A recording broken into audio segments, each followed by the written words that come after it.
আসসালামু আলাইকুম রহমতুল্লাহ বারাকাতুহু। সম্মানিত শ্রোতা, আজকে যে বিষয়টি নিয়ে আলোচনা করব তা হলো কারো যদি কোনো খারাপ নাম থাকে সেটাকে পরিবর্তন করা সুন্নাত।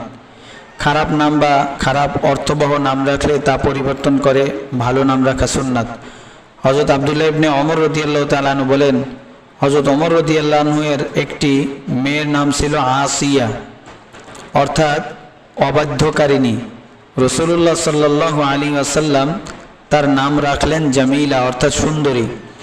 মুসলিম শরীফ হাদিস নং 3988। হযরত আবু হুরায়রা রাদিয়াল্লাহু তাআলা আনহু বলেন, হযরত যায়েনব রাদিয়াল্লাহু তাআলা আনহু এর নাম ছিল বাররাতু।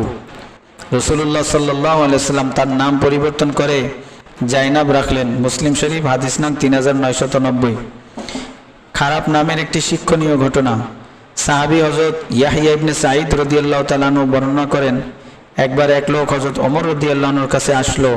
হযরত ওমর রাদিয়াল্লাহু আনহু তাকে জিজ্ঞাসা করলেন, তোমার নাম কি? সে বলল, আমার নাম জামরা, যার অর্থ হলো জ্বলন্ত কয়লা। তিনি আবার জিজ্ঞাসা করলেন, তুমি কার সন্তান?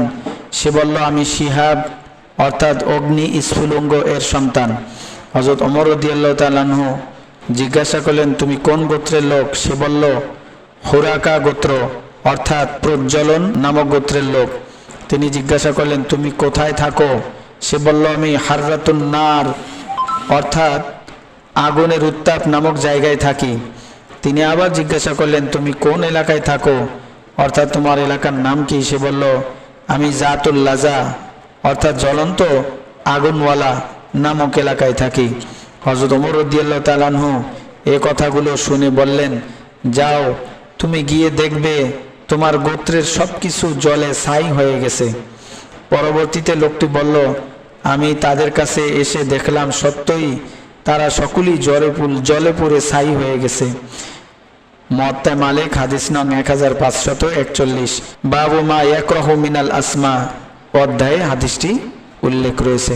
ভালো নাম না রাখার পরিণতি। ইসলামী নাম রাখার এই সুন্নাতের উপর আমল না করলে অনেক সময় সন্তানের আখলাক চরিত্রের উপর নামের প্রভাব পড়ে। তাই ভালো অর্থবোধক নাম রাখা জরুরি।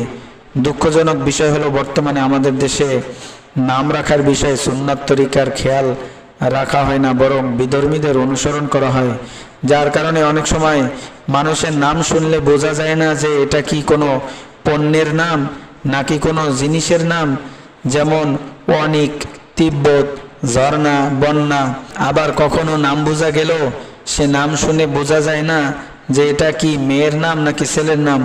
অথচ হাদিস শরীফে বর্ণিত আছে, হযরত আবু হুরায়রা রাদিয়াল্লাহু তাআলা আনহু বলেন, রাসূলুল্লাহ সাল্লাল্লাহু আলাইহি ওয়াসাল্লাম বলেছেন, কিয়ামতের দিন তোমাদের নাম ও তোমাদের পিতার নাম ধরে ডাকা হবে, সুতরাং তোমরা ভালো নাম রাখো।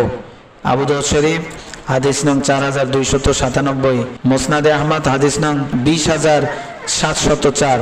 আল্লাহ সুবহানাহু ওয়া তাআলা আমাদেরকে আমল করার তৌফিক দান করুন, আমিন। ওয়া আখিরু দাওয়ানা আলহামদুলিল্লাহি রাব্বিল আলামিন। আসসালামু আলাইকুম ওয়া রাহমাতুল্লাহি ওয়া বারাকাতুহু।